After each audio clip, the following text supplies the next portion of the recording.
Everyone, welcome back to KSG Engineering. Today in this tutorial, we will learn about the status bar of the AutoCAD. It is located at the bottom right corner of the AutoCAD window. It has multiple icons and each icon has its use. So in this tutorial, we will learn what is the use of these icons, how these icons can help us to draw the drawing. Now before understanding about these icons or the features available in the status bar, let us first understand how we can customize our status bar. By customization, I mean that we can remove or add certain features in the status bar, or we can remove or add the icons in the status bar. Now, how we can do this? Now, look at this button at the right corner of the AutoCAD window. We have three lines over here, and when I place my cursor on that, it says customization. So when we click this button, you will get number of options to be displayed in the status bar. Right now, these options are visible in the status bar like grid, snap, dynamic input, ortho. All the options which are right now seen as checked, these are available as icons in the status bar. So if I want to remove any of these options because I don't need those options, then you can do this. You have to simply uncheck those options from here, and you can see over here those features are removed from the status bar. So this is how you can customize your status bar. Okay, let us bring back those options because we have to learn those. Okay, let us now understand one by one what is the use of these icons or the features available in the status bar. So the first feature over here is named as grid mode. And one thing you should understand that there are two ways to switch on, switch off these options. The first way is that we can toggle these on and off by just simply clicking on these icons. Or you can see over here, when I bring the cursor on the top of this option, you see over here, he says that you can even press F7. That is the function key F7 on the keyboard. So either you can switch on grid mode with the help of key F7, or you can simply click on the top of this icon. So if any icon over here seems blue to you, that means that particular feature is currently on. The icons which are in gray color means that feature is in off position. So let us first understand about grid mode. Now what is the use of this grid? Let us for time being switch it off. Now when we switch off this option, you see in the drawing area, we see only the model space. We don't see anything over here. We have a black area right now because I kept the background as black. Now when I switch on this grid mode, you see number of dots on the screen. Let me zoom in, zoom out. Now you see these dots. Now it is like a grid on the paper. Actually, if you want to draw some drawings and for those drawings, for some purpose or for some reason, you need grid as a background to make the drawing more accurate. So you can switch on or switch off this option based on your need. You can even adjust the distance between these dots. How we can do this? We just have to right click on this grid mode option and you have to go to grid settings. Then you see over here the first tab available is snap and grid. On left side you have snap options, on the right side you have grid options. Right now we are talking about grid. Now you see over here in grid options, here it is written grid axis spacing is 10 units, grid Y spacing is 10 units. So right now if you see the distance between the two dots is 10 units in X direction and in Y direction it is also 10 units. So this distance you can adjust based on your need. Now if I again right click on that icon, go to grid settings.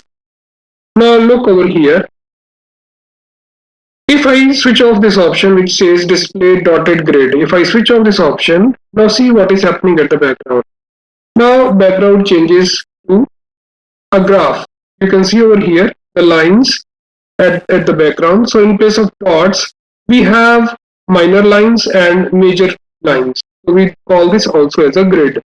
So distance between the two lines over here is again 10 units in x direction and in y direction. Fine.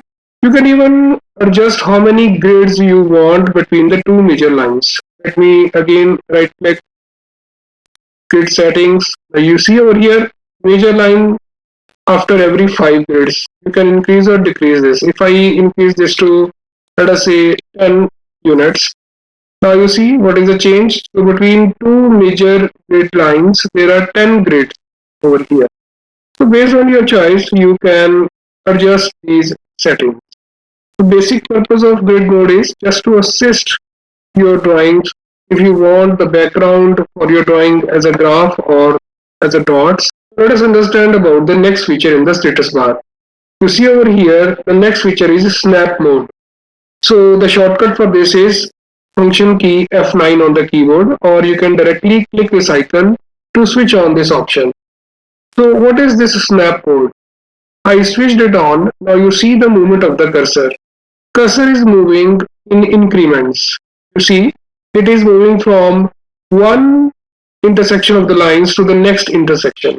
It means it is moving increments of 10 units. It is not stopping in between. Let me zoom in to show you.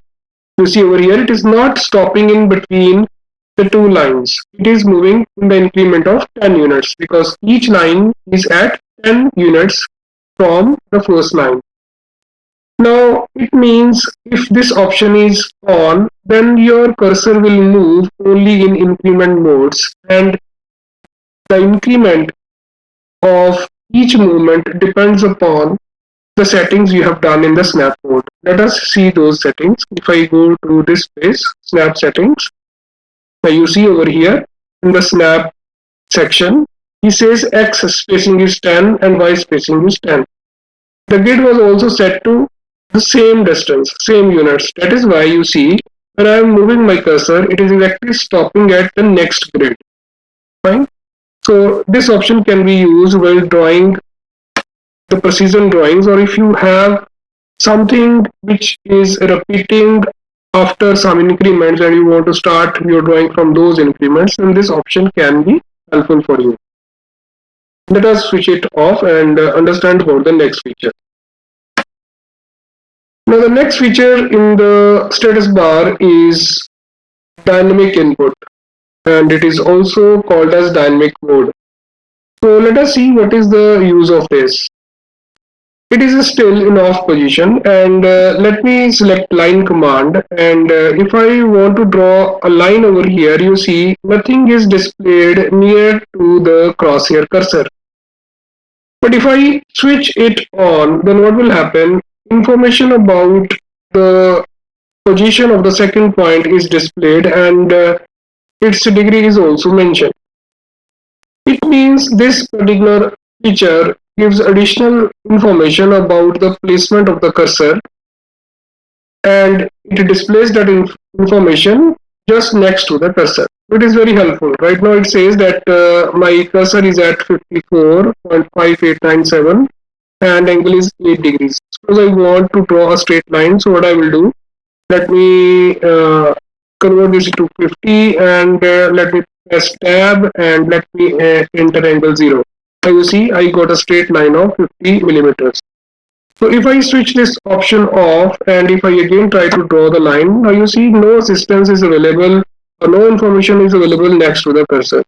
So this dynamic input is helpful to have some information next to your cursor, and you can change that information based on your need or based on the drawing you want to draw. Okay, so let us see what is the next feature available in the status bar. It is called as Ortho Mode. So the shortcut for this is F8. You can press F8 function key on your keyboard to activate it, or you can just click on it to switch it on.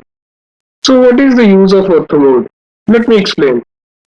Let me again select a line over here. Now first point is given, and before giving the second point, you can see I can move my cursor in any direction, and there is no restriction to the movement of the cursor.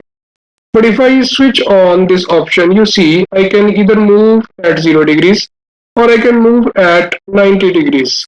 So in between, there is no option for me to draw the lines.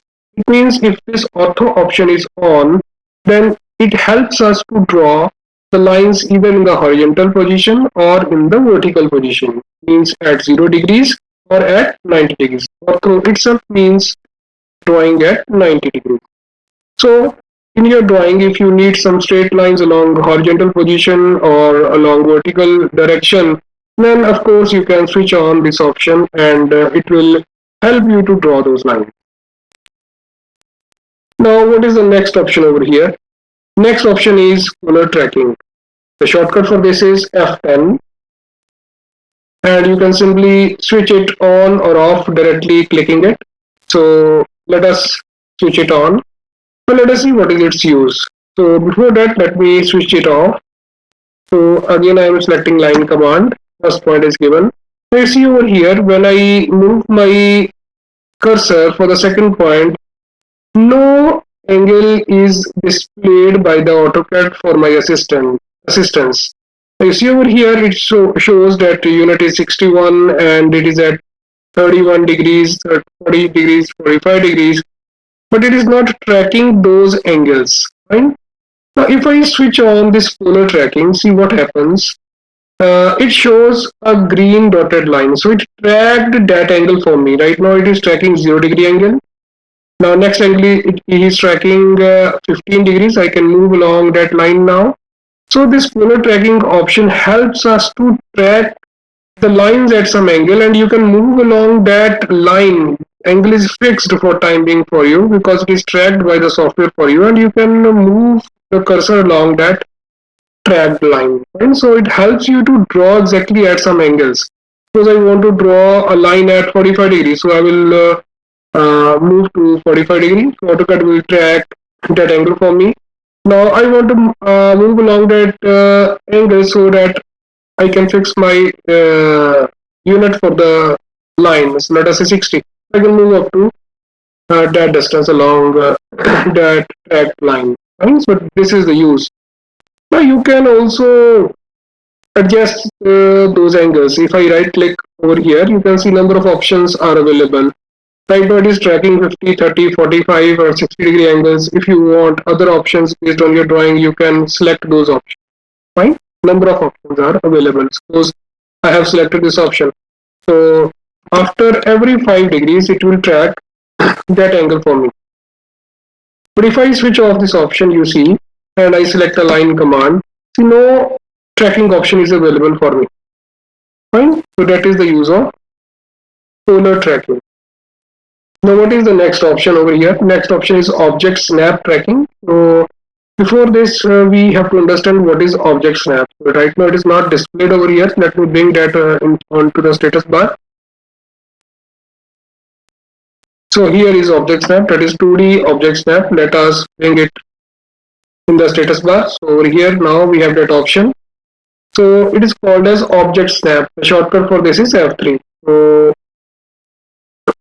let us keep it in switch off position and let us see if I have to select a line and I have to select that line, the first point of that line from the end point of the previous line drawn by me. Now you see AutoCAD is not assisting me in selecting that endpoint. I'm unable to exactly locate my cursor on that endpoint of the previous line. So it is difficult for me. But if this option is switched on, let me switch it on. Now what is happening when I bring my cursor onto the endpoint of the previous line, it is snapping that endpoint for me. Now it shows me a green box. That means my cursor is exactly at the endpoint of the previous line drawn by me. So it snapped that point. Now it is easy for me to start the line from that endpoint. And so various options are available under this feature. If I click this arrow over here, you see over here 5 options are checked. So it will snap endpoint of the line, midpoint of the entity, it will snap center also, intersection, extension. So based on your need, you can switch on other options as well. Like if I select perpendicular, fine. So that option will be available for me. It will snap perpendicular also. Let me show you. So suppose this is a line. Let us switch on the ortho option because I want to draw a straight line. So where is ortho? This is the ortho, straight line. I want to draw another line. So now I want a perpendicular to this. So right now, you see, it shows me I can draw that line as a perpendicular to the previous line. Right now he says perpendicular. Start getting that point for me. So it has snapped the perpendicular. Fine. So this option is really very powerful option in the AutoCAD. So it must be switched on while drawing because it helps you to snap these points on the entities like midpoint, end point. If I draw a circle over here, and if I want to snap the center of the circle, you see, I will move my cursor to the circumference, and you see over here, center is snapped for me. Okay, so what is the next option? Next option over here is line weight. Now, what is the use of this? Let us change the line weight of any line. Right now, you see over here, the line weight for this line is by layer. Let me change it to 0.4 mm. So I have increased the thickness of this line. But right now it is not visible to me on the screen. But if I will switch on this option, you see over here, AutoCAD will show me the lines based on their thickness I have taken. So this feature is also very helpful. Now let us understand about the next feature available in the status bar called as object snap tracking. So in order to make this work, object snap should be in on position. Fine. So we have kept this in on position and we have also understood its function. Now we are going to understand what is the meaning of object snap tracking. So as name suggests, object snap tracking. So it helps us to track certain snapped points. Fine. Let me show you over here. So let me draw one horizontal line and one vertical line. And suppose I want to draw another line from the midpoint of this line up to the end point of this line. So if I try to do this without object snap tracking, so I am unable to stop or locate at the distance which is exactly below the end point of this line. Fine. But if I switch on this option, which is object snap tracking, I have selected a line from the midpoint of this line. When I move towards the endpoint of this line, you see it has tracked that endpoint for me. Right? Now it shows that at this cross I can click, and if I will do this, then the length of this horizontal line will stop exactly below the endpoint of the first line drawn by me. So if I will do this, you see this is exactly below that endpoint. So what is the use of this object snap tracking? It helps us to snap certain points, and it shows the track line for that snapped points, and with the help of that we can make more accurate drawings. So we have covered all the important options available in the status bar. I hope this tutorial will help you. Thank you for listening to me, and we will meet in the next tutorial.